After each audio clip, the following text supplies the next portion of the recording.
One time I was driving to my friend's country house, just an ordinary Friday after work. By evening, anticipating the taste of grilled meat and beer, I was already speeding down the highway. The country house wasn't far, just 30 kilometers from the city, and I knew the road by heart so well that I could probably get there with my eyes closed. Nothing complicated, almost a straight path the whole way, except for a turn near the village of Grabovskoye at the end. Then it was just a short distance away. That day, a thunderstorm rolled in, and heavy rain reduced visibility, so I drove slower than usual. Getting into an accident wasn't on my agenda. About halfway there, traffic came to a halt. A traffic jam? On this highway? After 2 hours of crawling forward like a snail, I finally saw the cause: roadwork. Of course, just my luck. The moment I head to see my friends, all the obstacles appear. Road repairs were in full swing. Well, guess I'll have to take a detour. Luckily, right before the barricades, where the workers had set up barriers, there was an exit onto a dirt road. A faded sign pointed the way to a bypass through a village. The sign was so old that the village name had completely worn away. Maybe this isn't so bad.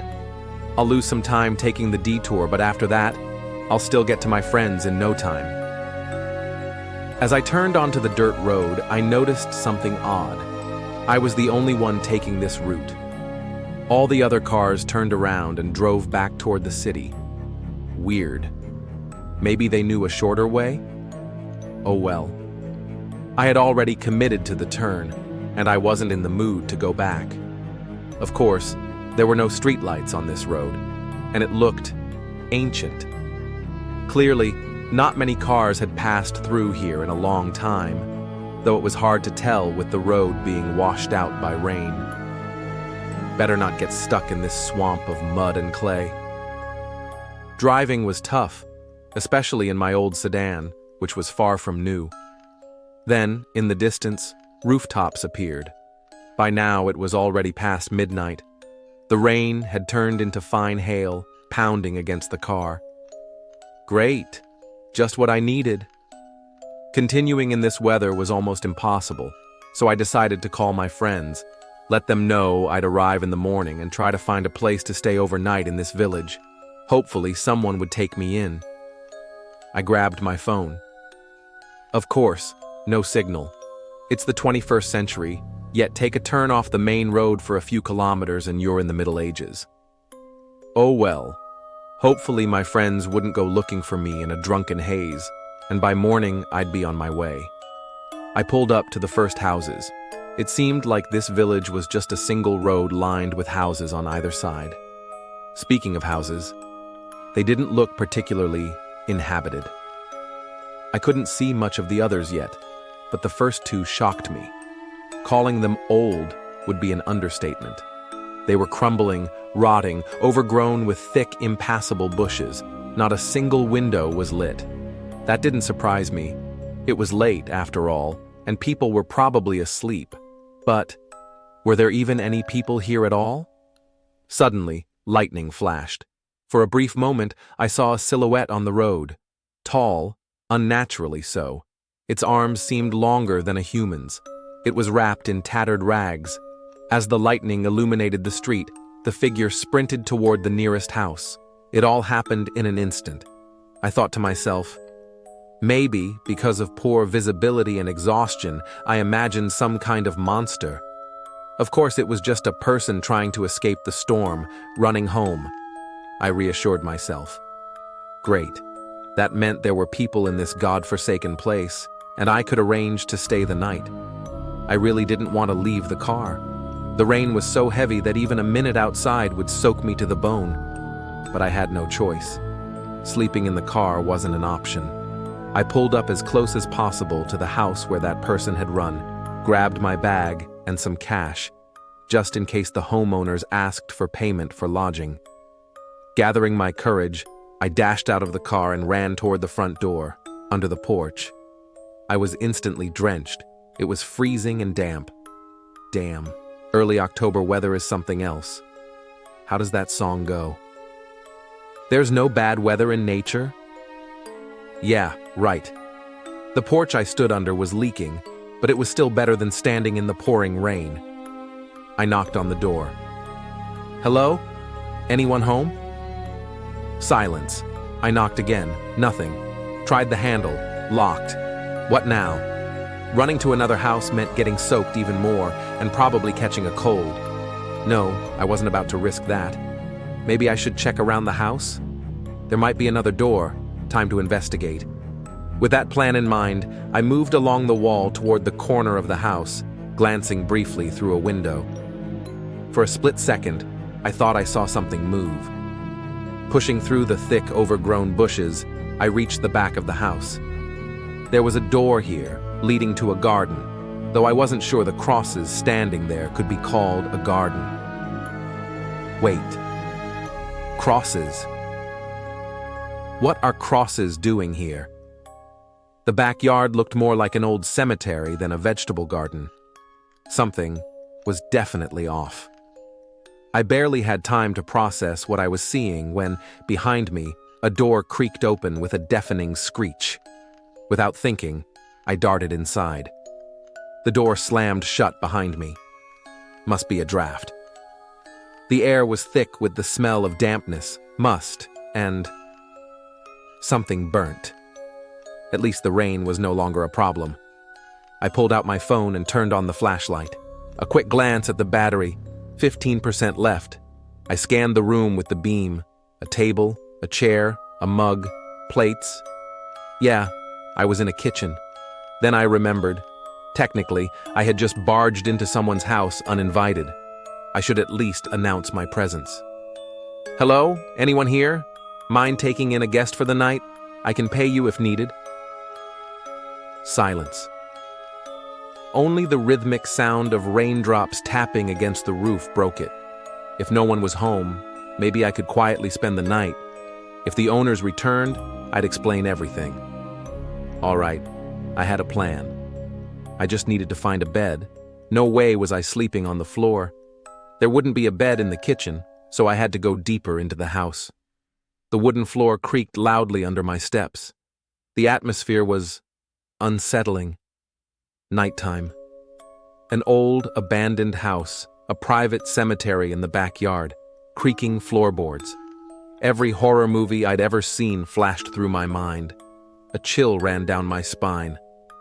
I passed through the kitchen and entered a small room. On the wall hung a massive clock. You know, the kind that chimes every hour, striking as many times as the current time. It looked ancient, with its supports barely holding together.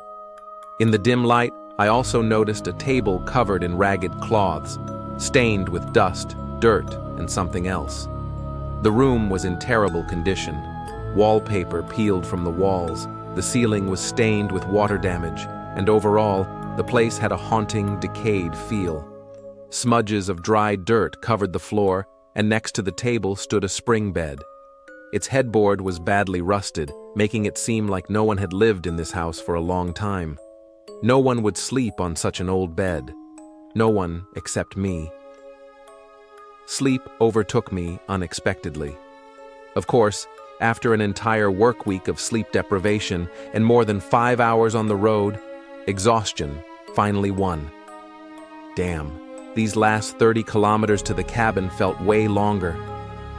Not thinking too much about it, I realized this house was probably abandoned and no one was coming back. I sat on the bed, not even worrying that it might collapse. I dropped onto it. For a moment, I wondered if the rotten wooden planks would give way and send me falling through the floor. I wonder if there's a basement here? The bed held up, good sign. Using my bag as a pillow, I closed my eyes and, without realizing it, drifted off. Somehow, all fear had completely disappeared. I woke up to a noise. Someone was walking around the kitchen. The floor creaked unpleasantly under their steps. Opening my eyes, still trying to remember where I even was, I sat up and called out, "Is someone there?" The footsteps stopped. Someone was definitely there. I got up from the bed and walked to the kitchen. No one. I turned on my phone's flashlight. The floor was covered in fresh dirt.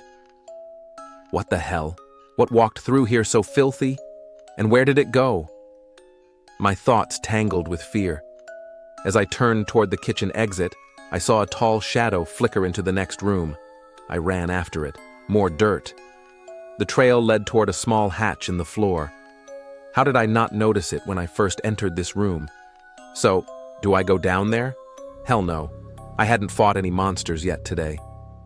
I sat back down on the bed, trying to figure out my next move. No way I'm getting any more sleep now. Running to the car? Not an option. I just dried off. The rain outside hasn't let up at all. Looks like my only choice is to go looking for trouble. I reached into my bag and felt my old Swiss knife. At least it's something.